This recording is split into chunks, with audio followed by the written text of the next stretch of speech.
வணக்கம். நான் டாக்டர் ராமநாதன் அர்ச்சனா. இன்றைக்கு 2025ஆம் ஆண்டு ஆகஸ்ட் மாதம் 17ஆம் திகதி ஞாயிற்றுக்கிழமை. ஒரு முக்கியமான வீடியோ. இதை 2-3 தரம் ரெக்கார்ட் பண்ணி எடிட் பண்ண வேண்டிய தேவைகள் இருந்தது. ஏனென்றால் சில விடயங்களை நேரடியாக கதைக்கிறதுன்றது முக்கியமான விடயம். ஸோ இது ஒரு 10 மினிட் வீடியோவாக எடிட் பண்ணி குறைத்திருக்கிறேன். இன்னொரு 10 மினிட் வீடியோவாக இப்படி 3 வீடியோவாக தொடர்ந்து போட்டுக்கொண்டிருக்கேன். இது முதலாவது 10 மினிட் வீடியோ. இது எது தொடர்பான என்று சொன்னால், என்னுடைய கெட்டப்புக்கு மன்னிக்கவும், வெரி சாரி. சண்டே தானே, நாளைக்கு பாராளுமன்றம். ஸோ பாராளுமன்றத்துக்கு போகிற நாட்களில் வித்தியாசமாக இருக்கும். இது முக்கியமான இது என்று சொன்னால், எங்களுக்கு வைக்கப்பட்ட கொல்லி, எங்களுக்கு கடைசி கொல்லியும் வைக்கப்பட்டிருக்கிறது. அது தொடர்பாக நான் உங்களுக்கு விளக்குவதற்கு இப்போ என்னென்னா நேரடியாகவே சொல்கிறேன். என்றால் அண்மையில் நான் பார்த்தேன், பால் புட்டு செய்வது எப்படி என்று ஒரு தங்கை ஒராள், நான் யூடியூபர் ஒராள் போடுற அந்த வீடியோ 245,000 சனம், 245K, அதாவது 2,45,000 சனம் அந்த வீடியோவை, பால் புட்டு செய்வது எப்படி என்ற அந்த வீடியோவை பார்த்துருக்கிறது. ஆனால் இப்போது ஐநா மனித உரிமைகள் ஆணையாளர்கிட்ட அறிக்கை தொடர்பாக நான் போடப்படுற இந்த வீடியோ ஒரு 5,000 பேரும் பார்க்க போறதில்லை. என்றால் நாங்கள் அப்படி ஒரு இனமாகவே மாற்றி போட்டாங்க. கொல்லி வச்சுட்டாங்க. கொல்லி வச்சு சங்கூதி கொல்லி வைக்கப்பட்டு எங்களுடைய இனம் முற்று முழுசாக அழிக்கப்பட்டு இப்போ என்னோட அவங்க நல்லா பணக்காரர் ஆகிட்டாங்க. எல்லா பாராளுமன்ற உறுப்பினர்களும் தங்களுக்கு எடுக்க வேண்டிய லாபங்களை தமிழர்கள்லேருந்து எடுத்து முடிந்தாயிட்டு. இப்போ ஒன்றும் புதுசு இல்லை, இது சரிதான். இப்போ ஒரு புதிதாக ஒன்றையும் செய்யலை. ஆனால் இப்போ இன்றைக்கு நான் அண்ணாவோட கதைச்சேன், நாளைக்கு பிறகு என்னுடைய அண்ணாவோட கதைச்சேன். இப்போ அண்ணா கேட்டார், நீ இப்போ போராடுறால வெற்றி கிடைக்குமா, ஐநா மாறுமா? இப்போ அண்ணாவுக்கும் அரசியல் அறிவுன்றது இப்போ எங்களுக்கெல்லாம் புதுசு. எனக்கோ அண்ணாக்கோ இந்த அரசியல்ன்றது புதுசு. சொன்னா நீ ஒரு தனி மனிதனாக நின்று போராடுறதால இந்த தமிழருக்கு முடிவு கிடைக்குமா? தம்பி, என்னடாப்பா இப்போ இப்படியே மாறி மாறி ஐநா மற்றது எல்லாமே அரசியல் விட்டு கொண்டு இருக்காங்கன்னு சொல்லி. ஸோ இதை இப்போ இந்த விடயத்தை நான் ஏன் சொல்கிறேன்டா, எங்களுக்கு கொல்லி வச்சு முடிஞ்சுது. இப்போ அன்னைய தினங்களில் ஐநாவினுடைய ஆணையாளர் வோகச்சேக் போகின்ற போது நான் அப்போ குளறினான், லைவ் போட்டு நான் எல்லாருக்குமே சொன்னான், ஸ்ரீதரன் ஐயா எங்களை ஏமாத்திட்டார், கயேந்திரமார் பொன்னம்பலம் வரையில, செல்லம் அடக்கலநாதன் மீட்டிங்கில் சந்திக்கல, அதுக்கு பிறகு செம்மணிக்கு யாருமே வரையில, ஸ்ரீதரன் சுமந்திரன் அவருடைய பிரச்சனைன்றதால அந்த பஸ்ஸில் நான் மேலே பார்த்தா அந்த 2 பஸ்ஸையும் பிடிச்சா இவருடைய சொத்துக்களை பிடிக்கலாம் வேண்டியதை போட்டிருந்தாங்க. எனக்கு அது தேவையில்லை. ஸோ பஸ்ஸில் இருந்து கொஞ்சம் பேரை கொண்டு ராக்கி இவர் அந்த போராட்டத்தை வெளிப்படுத்தினது பஸ்ஸுகளில் கொண்டு ராக்கி அப்படி இது உண்டு. அதுக்கு பிறகு பின்னேற நடந்த மீட்டிங்லையும் போய் அதாவது என்னடால் மக்களுக்கு ஒரு முகத்தையும் ஐநா ஆணையாளருக்கு ஒரு முகத்தையும் காட்டி கொண்டு இருக்கிறாங்க எங்களுடைய அரசியல்வாதிகள். அதை நான் சொல்றதால என்ன பைத்தியம் பண்றாங்க. இப்போதான் கரளி உலகம் உருண்டை என்று சொல்லிக்கல, கல்லால் அடிச்சு கொண்டு சொல்லி அரசர் ஓர்டர் கொடுத்தார், கல்லால் அடிச்சு கொள்ளுங்க வேணா உலகம் உருண்டேன்றான் பேர். கடைசியா கரளியும் இல்லை, யாருமே இல்லை. ஆனால் உலகம் உருண்டைன்றது இப்போதான் ஏற்றுக்கொண்டிருக்கிறோம். ஆனால் அவர்கள் இல்லை.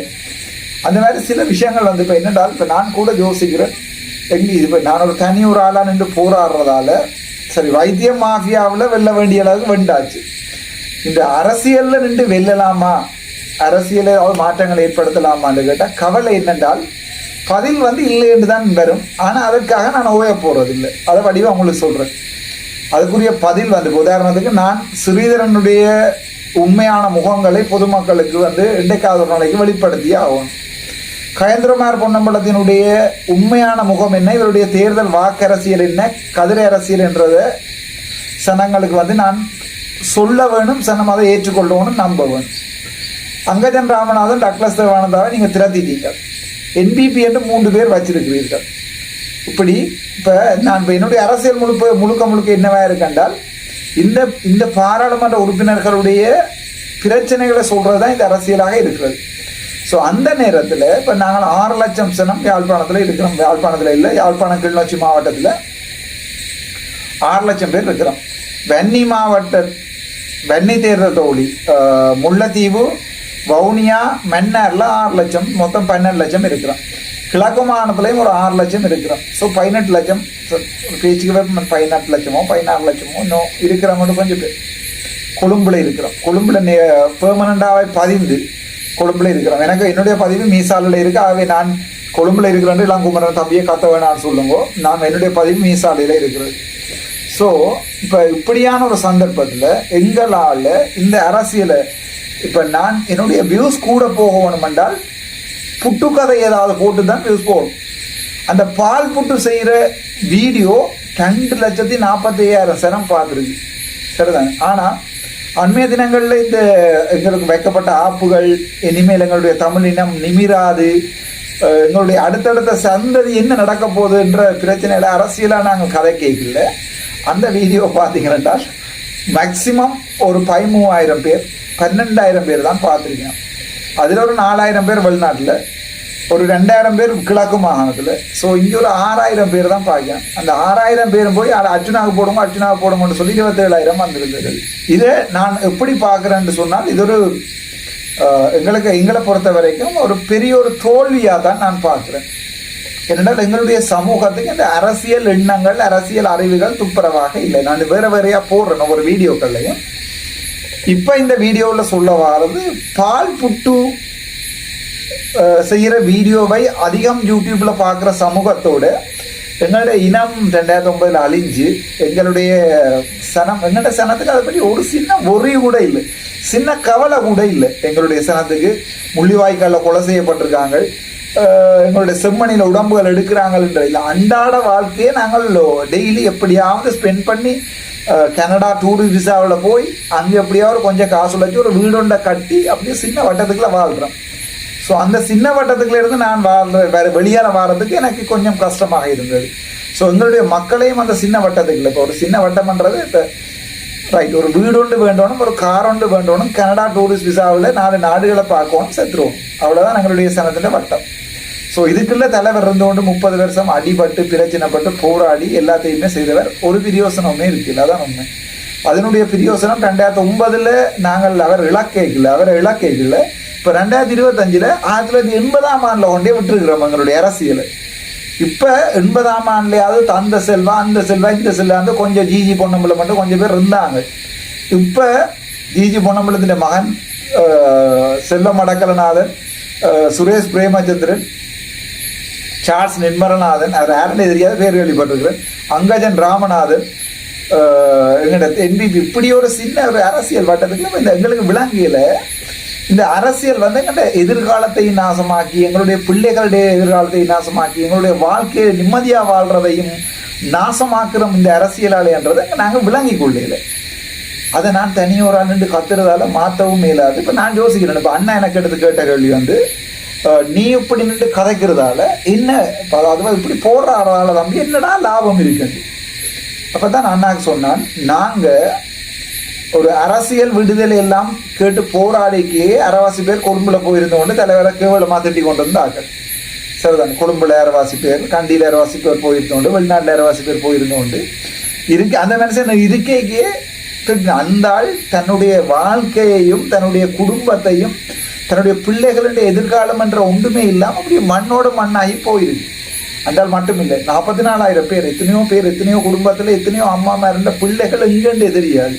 சரி, செத்து பொடி ஒன்று கொடுத்தா பரவாயில்ல, காத்தோட காத்தா அங்கேயே கண்ணியை ஞாபகம் வச்சா தான் உங்களுக்கு ஞாபகம் வரும். 60 கிலோ பொம்பளை உறுதி, 50 கிலோ பொம்பளை உறுதி, 60 கிலோ வெடிமருந்தை சுமந்து கொண்டு 33 கிலோமீட்டர் நீந்தி போயிருக்கிறார். சரிதானே. இப்போ நாங்கள் அதையெல்லாம் எங்களுக்கு எங்களோட இனத்துக்கு முதல்ல விளங்க போகிறதும் இல்லை, தெரிய போகிறதும் இல்லை.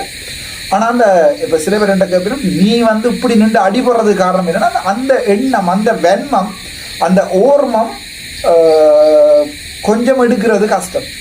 இப்போ நான் இப்போ இந்த அரசியலை நிற்கிறது என்ன, இப்போ அண்ணாட கேள்விக்கு வாரேன். இந்த அரசியலை நிற்கிறதுக்கு என்னென்றா ஒட்டு எதிர்பார்ப்புமே இல்லாமல் நடந்து கொண்டிருக்கிற அரசியலை மக்களோட பக்கத்தை அரசியல் பக்கம் திருப்புறது தான் என்னுடைய எண்ணம், அதான் என்னுடைய பிளான். அதாவது ஒரு எதிர்பார்ப்புமே இல்லாமல் என்ன நடக்குதுன்றதும் விளங்காம ஏனோ தானோண்டு போகின்ற அரசியலை சனமொருக்கா அடே இவன் என்னடா கதைக்கிறான் பாராளுமன்றத்தில், ஓகே டிசிசி மீட்டிங்ல ஏதோ கதைக்கிறது, உள்ளூர் மீட்டிங்கில் அந்த அளவுக்கு ஒரு விழிப்புணர்வை ஏற்படுத்தியிருக்கிறேன். என்னுடைய படிப்பு இழப்பும் என்னுடைய தொழில் இழப்பும் என்னுடைய எதிர்கால இழத்தையும் இழந்து ஒரு சின்ன அரசியல் என்ன சொல்றது விழிப்புணர்வை ஏற்படுத்தி இருக்கிறேன் மக்களுக்கு. அதோடு தான் என்னுடைய அரசியல் போராட்டம். நீ என்ன செஞ்சிருக்கிற என்ன செய்திருக்கிறேன்டா, இவ்வளவு காலம் 20 வருஷமா இருந்த ஸ்ரீதரனை போய் யாரும் கேட்கல என்ன செஞ்ச நீ சொல்லி.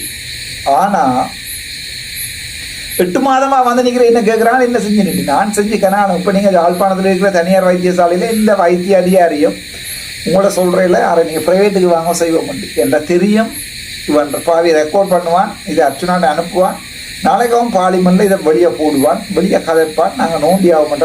அந்த உங்களுக்கு தெரியும் திண்ணவேலி அடியால போய்க்கல முந்தின ஒரு காலத்துல இவ்வளவு டிராஃபிக்காக இருக்கிறது.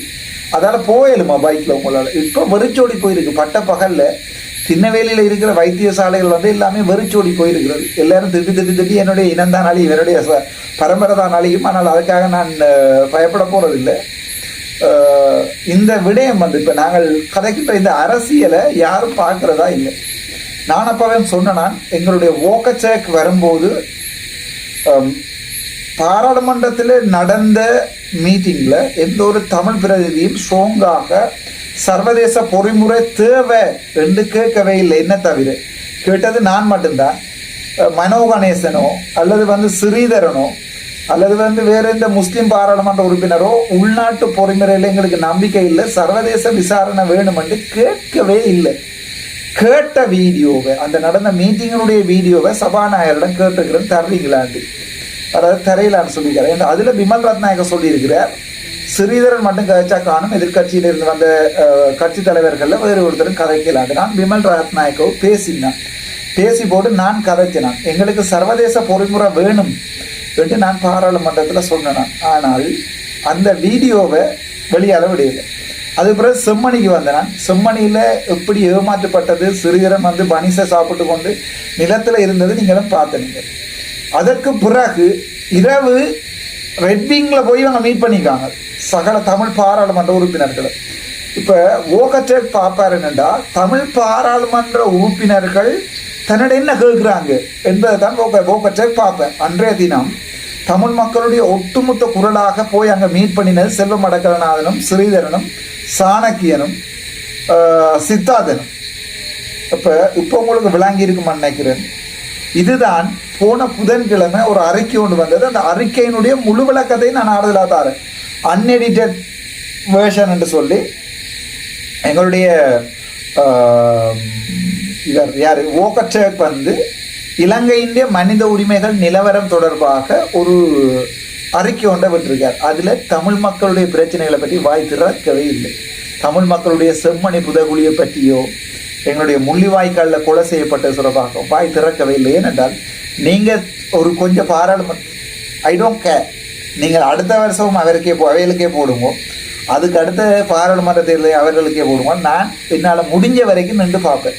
என்னுடைய கடைசி லிமிட்டாக இருக்க போறது இந்த உள்ளூராட்சி மாகாண சபை தேர்தல். இந்த மாகாண சபை தேர்தல் வந்து மக்கள் மாறி முடிவெடுக்காட்டி, உங்களுக்கு செல்வம் அடைக்கலநாதனுடைய சங்க கட்சி தான் வேணும், சுரேஷ் பிரேமச்சந்திரனுடைய சங்க கட்சி தான் வேணும், உங்களுக்கு சாணக்கியன் தான் உங்களுடைய அரசியல்வாதி, சுமந்திரன் தான் உங்களுடைய அரசியல்வாதி, ஸ்ரீதரன் தான் உங்களுடைய அரசியல்வாதி என்றால் ஆமண்டுட்டு நான் விலத்தி போறதை விட வேற வழி இல்லை. எல்லாரும் நீங்க அரசியலுக்கு வந்து விலத்தி போனா பிரயோசனம் இல்லையே தான். என்ன பொறுத்த வரைக்கும் நான் அரசியலுக்கு ஆசைப்பட்டு வரையில. அரசியலுக்கு நான் வந்ததுக்குரிய வேலையை முடிச்சிட்டேன். எனக்கு நான் ஒரு பழிவாங்கலுக்காகத்தான் இந்த அரசியலுக்கு வந்தேன். அங்கஜன் ராமநாதன், டக்ளஸ் தேவானந்தா இவர்கள்லாம் நம்மளுடைய தமிழ் மக்களை, சுமந்திரன் போன்றாக்கள் தமிழ் மக்கள். அப்ப நான் பாராளுமன்ற தேர்தல் நிக்க சொல்லிச்சுன்னா Sumanthiran seat sure, Douglas seat sure, Angajan seat sure, Sritharan seat sure, வேற யாரு சித்தார்த்தன் சீட் ஷுவர், சுரேஷ் பிரேமச்சந்திரன் சீட்ல ஷுவர், ஒருத்தர் சீட்டு ஷுவர் இல்லை. இப்ப சரிதானே?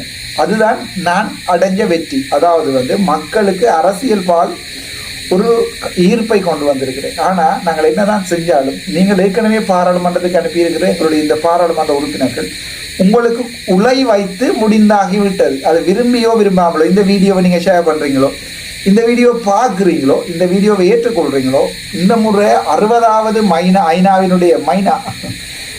ஐநாவினுடைய கூட்டத்தொடர்ல தமிழ் மக்களுடைய இனப்பிரச்சனை தொடர்பாக, தமிழ் மக்களுடைய முள்ளிவாய்க்கால் படுகொலை தொடர்பாக, ஏன் தமிழ் மக்களுடைய செம்மணி தொடர்பாக எந்த விதமான வசனங்களும் அந்த 13-14 பக்க அறிக்கையில் இல்லை. அதை வடிவா விளைய கொள்ளுங்க. அதுக்கு காரணம் ஓகச்சேக் இந்த முறை வந்து யாழ்ப்பாணத்தில் சந்தித்த போது, பாராளுமன்றத்தில் சந்தித்த போது, எந்த தமிழ் பாராளுமன்ற உறுப்பினரும் எங்களுக்கு நியாயம் வேணும் என்று போய் கதைக்கவில்லை. அதுதான் உண்மையான காரணம். ஆகவே அதோட ஓகச்சேகருடைய ஐநா ஆணைக்குழு டிசைட் பண்ணிட்டது, ஓகே இவர்களுக்குள்ள இங்க பிரச்சனை இல்லை. ஆக ஒருத்தன் தான் பைத்தியகாரத்தனமா வந்து கத்தி கொண்டுக்கிறான். அர்ச்சுனாண்ட ஒரு எம்பி அவன் தான் பைத்தியகாரணமாக கேட்டு கொண்டுக்கான். சர்வதேச விசாரணை தேவை வேறு ஒருத்தருமே கேட்கல. ஒரு பாராளுமன்ற உறுப்பினரும் கேட்கல. செல்வம் அடக்கல் நான் கேட்கல, சுரேஷ் பிரேமச்சந்திரன் கேட்கல, செல்வம் அடக்கல் கேட்கற அளவுக்கு இங்கிலீஷும் தெரியாது, சாணக்கியன் கேட்கவும் இல்லை, சித்தார்த்தன் கேட்கவும் இல்லை. எல்லாருமே போய் சொல்லி போட்டு வந்தது. அரசாங்கம் இந்த முறை ஒரு முறை செய்கிறது, நாங்கள் ஒரு சான்ஸ் ஒன்று கொடுத்து பார்ப்போம். ஆகவே இந்த தடவை தெளிவாக அந்த 51 நினைக்கிறோம் அந்த தீர்மானம் இல்லாமல் போய் புது தீர்மானம் இல்லை, நாங்கள் உள்நாட்டில் இருக்கிற எங்களோட உலைகள் போய் எல்லாத்தையும் தொலைச்சிருக்கு. அதான் நடந்தது. ஆகவே இனி நாங்கள் இதை பற்றி கத்துறதுலையோ குளறதையோ, இந்த ஐநா மனித உரிமை ஆணைக்குழு இந்த மீட்டிங்கில் நாங்கள் போய் கதைக்கிறதுலையோ எந்த பிரயோசனமும் இல்லை. நான் போகிறேனா இல்லையா என்பது அடுத்த வீடியோவில் கதைக்கிறேன். நான் இப்போ என்ன கதைக்க போகிறோம், என்ன நடக்க போகிறது தொடர்பாக அடுத்த வீடியோவை நீங்கள் பார்க்கலாம். நன்றி, வணக்கம். டாக்டர் ஆர்ச்சுனா.